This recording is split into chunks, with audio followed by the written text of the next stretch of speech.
Okay, take the case from someone who needs insulin every day to survive. That person would walk into the pharmacy to get a refill, only to find that one vial now costs them $300 or more. About 28,990 people don't take their medications because of the inability to afford them each year. That leads to almost 500,000 avoidable hospitalizations. When basic medicine is a luxury, the healthcare system that serves people is not serving the people they're supposed to. According to CMS and Kaiser family reports, healthcare already takes up about 18% of GDP. Today, I will first analyze the inefficiency of the existing system. Secondly, introduce a solution of reforms called the Affordable Care Enhancement Act. And finally, how this policy will improve the existing healthcare system. Let me first discuss the inefficiency of the existing healthcare system. Such high prices, inefficiency, and the absence of transparency make the policy environment unsustainable. One of the key aspects of the problem is pharmaceutical pricing. Medicare Part D premiums rose 12%, stated in the federal budget by Warshawski. People who are reliant on medications to manage diabetes, asthma, cancer, or cardiovascular conditions have their costs prohibitively high despite being insured. At the same time, hospital services are not affordable to a large proportion of the population.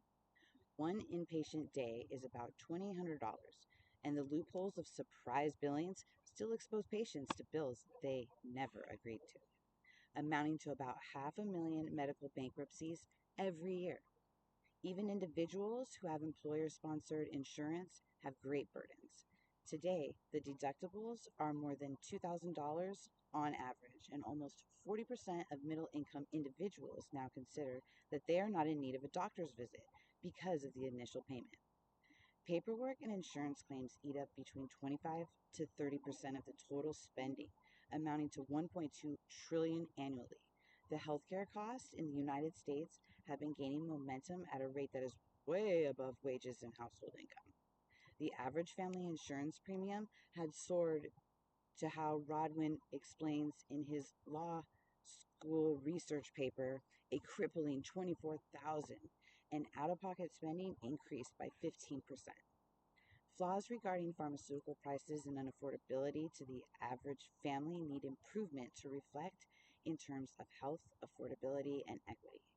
Now that I have discussed the inefficiencies of the system, let me discuss my second main point, a solution of reforms called the Affordable Care Enhancement Act.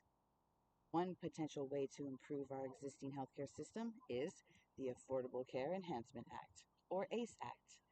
There are three elements within this reform: mandatory price transparency, prescription drug cost negotiating, and payment built into a value based care. One of the main elements of the ACE Act is mandatory price transparency. In 60 days, hospitals and insurers would be required to post actual cash prices of services publicly. Failure to comply may result in penalties of up to 10% of revenue. This kind of transparency will give patients the power to shop for prices and ease any unknown markups, as well as help curb surprise billing.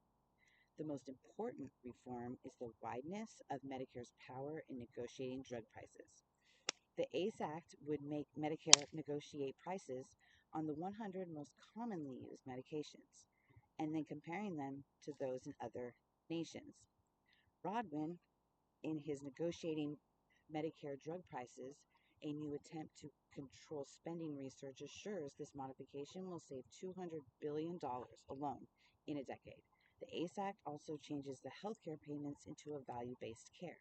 Incentives drive providers to a more patient based care. Instead of compensating providers based on the quantity of tests of certain procedures they perform, they will be paid based on efficiency and test results. We just covered the efficiencies of the healthcare system. Secondly, the Affordable Care Enhancement Act. And in my final point, the problem of healthcare escalation puts undue pressure on families. but the ACE Act presents viable, efficient reforms. The ACE Act enhances subsidies of health insurance for those making less than 400% of the poverty line, thus making health insurance more affordable to working class and middle income families. It also ensures that preventative care, including preventative vaccines, cancer checkups, and regular checkups, are free at the point of care. The benefits would be enormous. Transparent pricing. We are cautioned by Garbois and McBurney in their 2020 Mercantes research series might reduce some of the procedures by 30 to 40%. A trade off: on average, families would save $2,500 per year by negotiating drug prices. The increase in preventative care would lower the unnecessary hospitalizations by up to $100 billion, while lessening the emergency room visits by almost 25%. Overall, the ACE Act would decrease national health expenditure to approximately 15% and increase insurance coverage to 98% of American citizens. These numbers are explored effect. The Affordability Care Enhancement Act, the majority would be included. In conclusion, the rising cost of healthcare is due to the unrevised Obamacare.